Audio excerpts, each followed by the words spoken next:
I'm so angry. You and your parents both make me angry. Hey, my parents have nothing to do with this, alright? Shut up. Don't you dare talk back to me. I will never take care or do anything for your parents ever again. I won't have your parents at any of my family's weddings or funerals. If you don't like that, then get the hell out.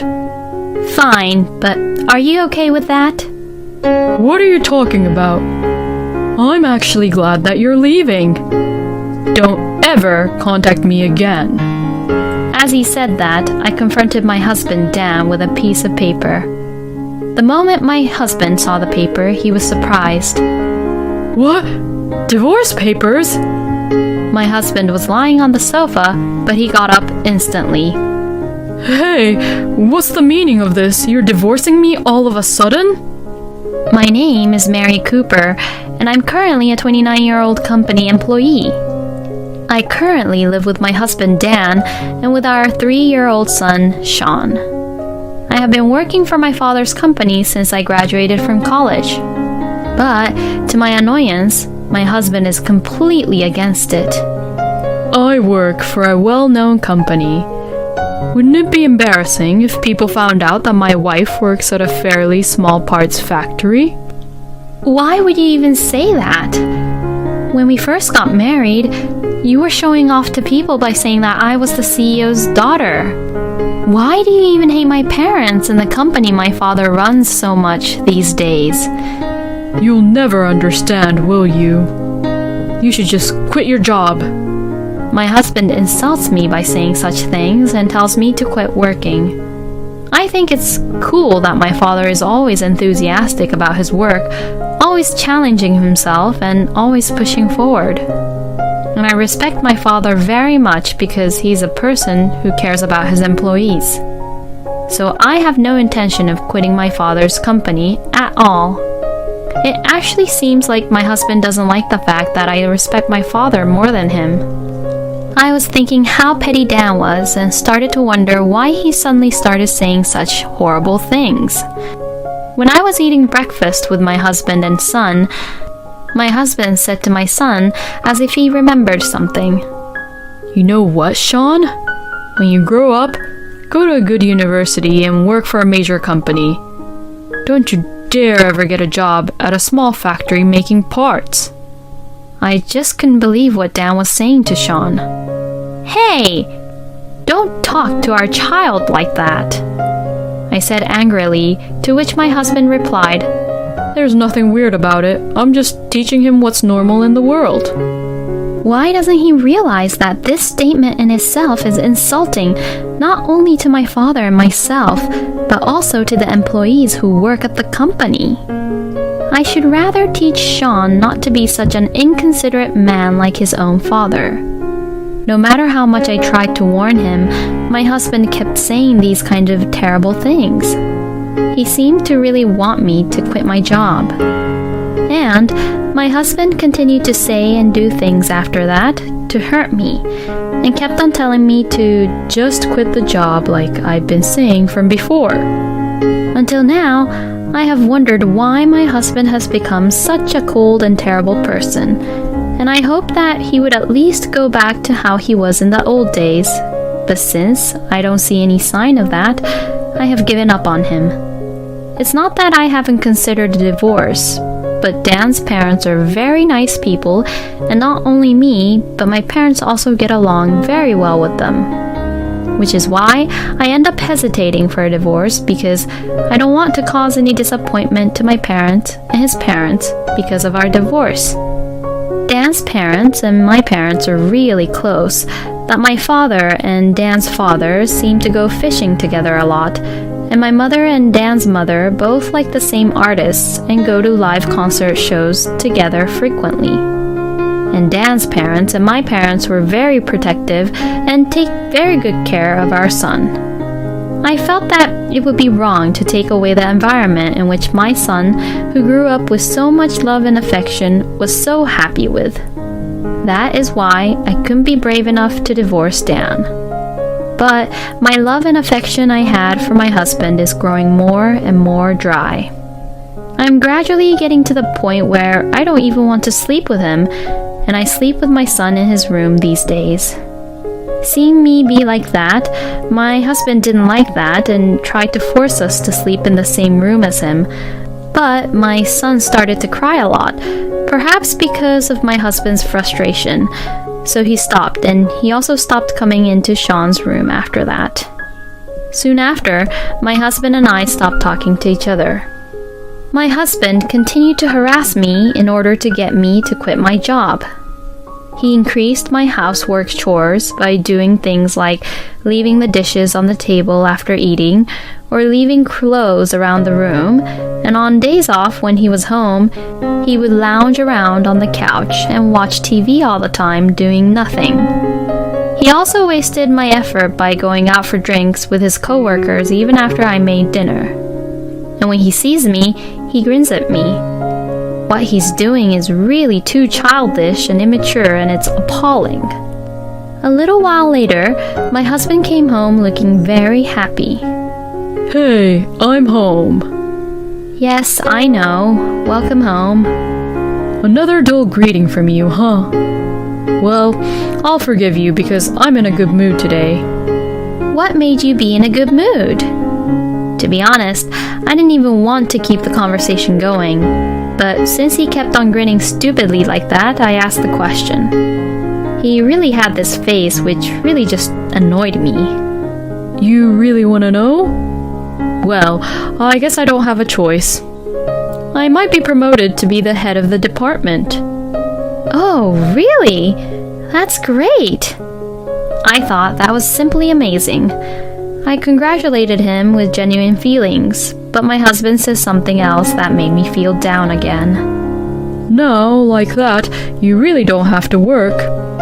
Since your husband is the head of the department, you should be quietly at home and be a housewife. I was utterly and completely dumbfounded to what he had said. It seems like in any conversation I had with him, he'll try to finish the topic by making me try to quit work. Then one day, I took my son to the hospital because he had a fever, and after that, I left him with my mother at my parents' house before going to work. When I arrived at work, everyone looks a little concerned.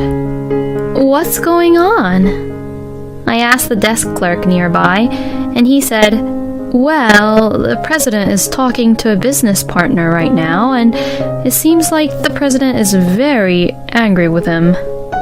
My father is angry? I was surprised. My father is very gentle and has the capacity to laugh off at most things. So, for my father to be angry at someone must have been a big deal. I wondered what had happened.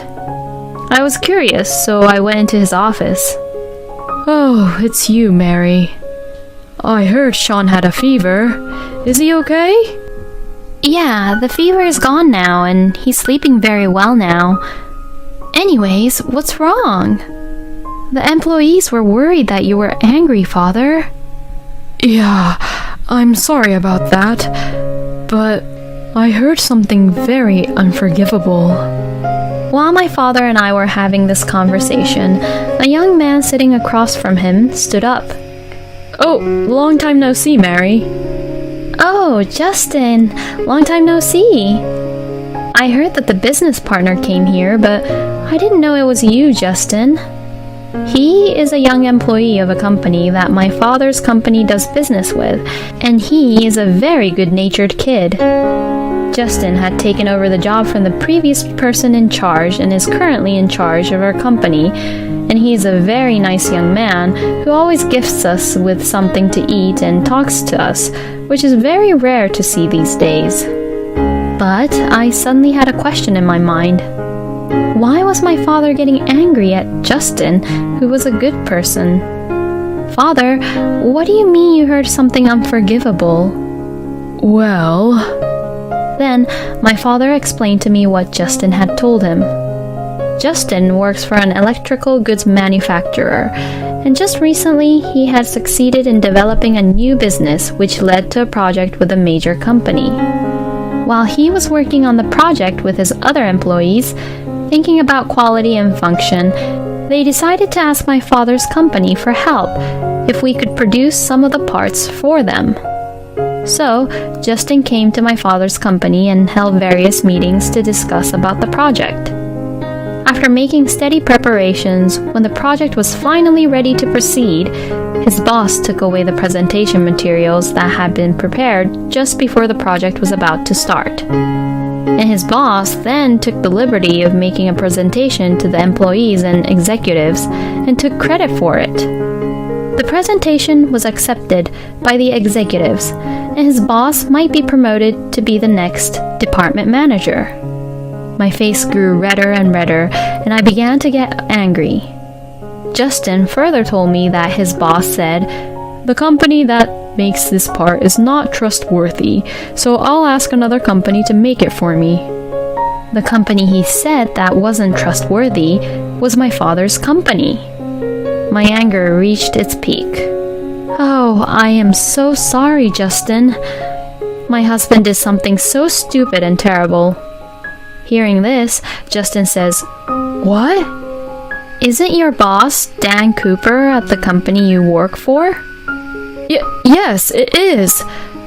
What, are you saying that your husband is that Mr. Cooper? When I nodded my head, Justin looked very surprised. In other words, that time when my husband was happy that he might be promoted to department head was after he had taken credit for Justin's work. I regretted that I had genuinely congratulated him without knowing that. I never thought that Dan would say or do such a thing. When my father said that, I felt awkward for a moment. And then my father saw my face. "What's wrong, Mary? Why are you looking like that?" I thought that I couldn't hide it anymore. And for the first time, I told my father what my husband has said and done to me until now. "Why didn't you ever tell me that you were being treated that way?" My father told me so, and I explained that I couldn't tell him because Dan's parents and my parents were close, and I felt bad about taking Sean's grandparents away from him. Hearing that, my father then says, "Don't worry about that. You don't have to cut ties with Dan's parents like that. My wife and I are already friends with Dan's parents, so we will continue our personal relationship with them. And it's okay to keep on having Sean see them normally, you know." Then, what my father has said made me realize. My father was right. It would be easy enough to just stay away from my husband. I wondered why I hadn't realized that, and I felt so much better. But first and foremost, we should prioritize Justin and his team. What he and his team had worked so hard to create was taken away from them. Many people besides Justin were probably in shock and depressed. Didn't you think of protesting together? When I asked Justin about this, he replied that he was being held in a weak position. When I asked him further what he meant, he said that Dan had accused Justin and his team of violating the work hours and rules to the General Affairs Department. As a result, Justin was dropped from the project, which has become a threat to other employees. Both my father and I were appalled by this. "I guess Dan needs to be punished once." My father said that quietly, but I could sense that there was a great deal of anger in his heart. Then, my father and I, together with Justin and other employees from his team, decided to have regular strategy meetings.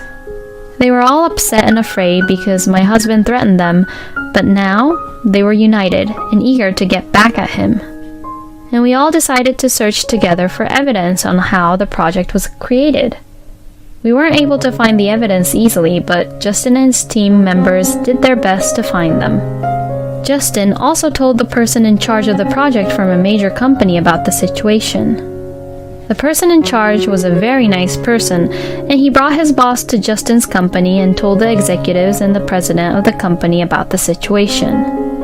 As a result, it became known to the executives that my husband was not involved in the project at all. My husband apparently complained, "Well, Justin and his team are violating the working hours." And to that, the employee said, Well, in that case, we will quit. The executives were very upset about this.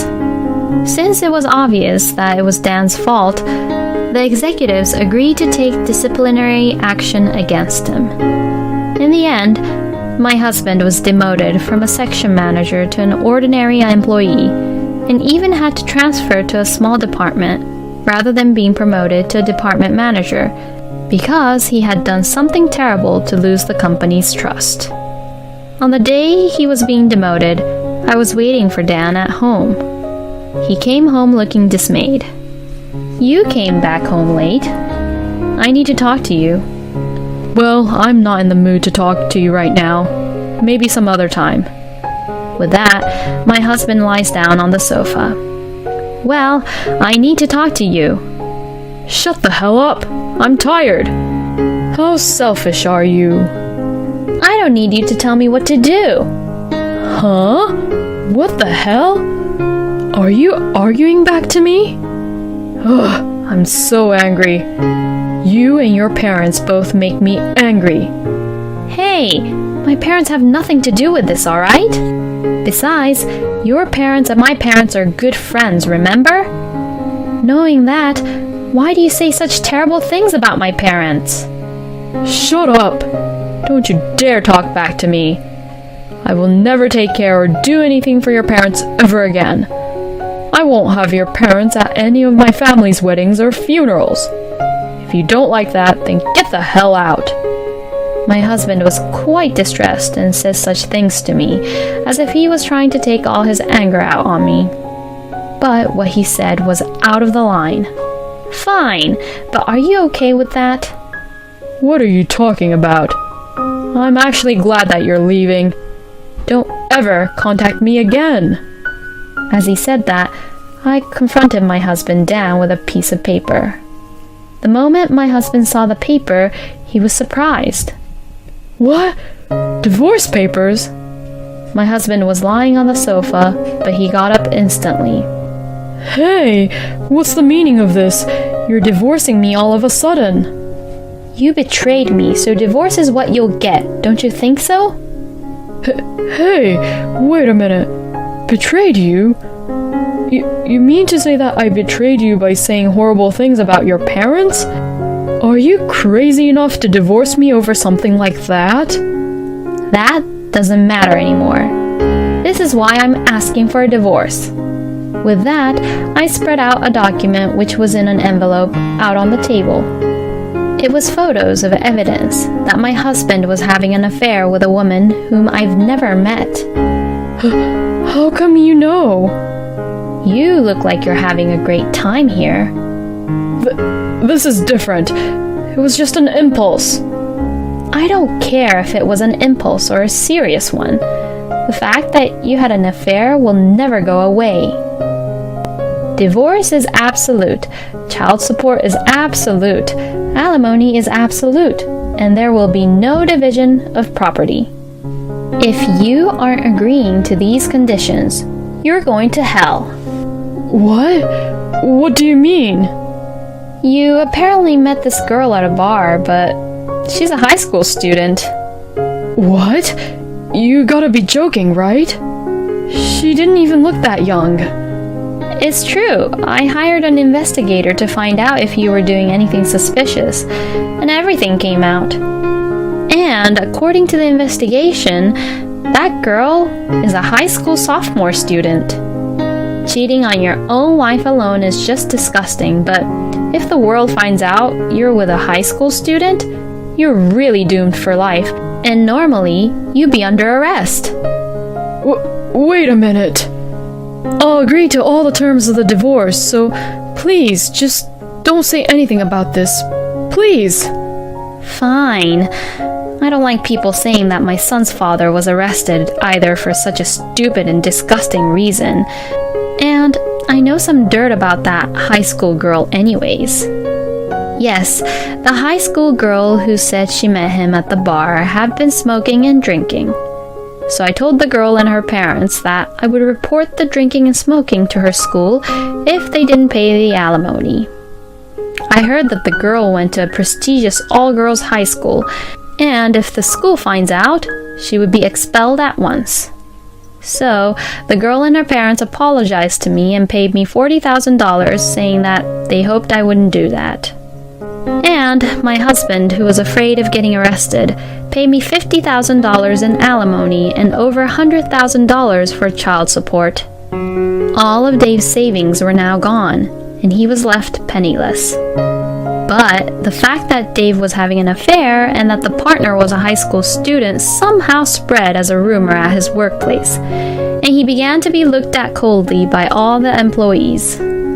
But since he has no money at all, he has to keep working.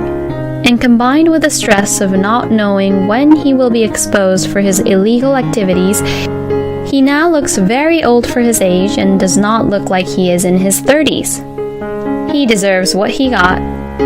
Dan's parents apologized to me and my parents for the divorce and the fact that Dan tried to force me to quit my job along with his affair. But since it was only Dan's fault, both my parents and I were nice to Dan's parents and told them not to apologize and to please continue to be in good terms with each other. Dan's parents were so angry with him that they disowned him eventually. I have no intention of letting Dan see Sean in the future, and now because of what he has done, Dan is completely alone. By the way, Justin and his team were able to work on the project and it was a great success. Both my father and I were very happy to be able to help Justin by providing the parts. I returned home with my son and I am now working hard as a single mother. Now that I am back home at my parents' place, Dan's parents are happy to see Sean and my parents, who are friends, all at the same time. I hope to continue to enjoy my days with this family connection other than my ex-husband. Taking credit for his colleagues' work, making fun of his wife's family, and to top it off, he had an affair. He is a scumbag husband who can only be described as nothing but a scumbag. I am glad that he was finally punished. I hope Mary will spend happy times with her son, her parents, and Dan's parents from now on. Thank you for watching until the end. Please subscribe to our channel. We hope to see you in our next video.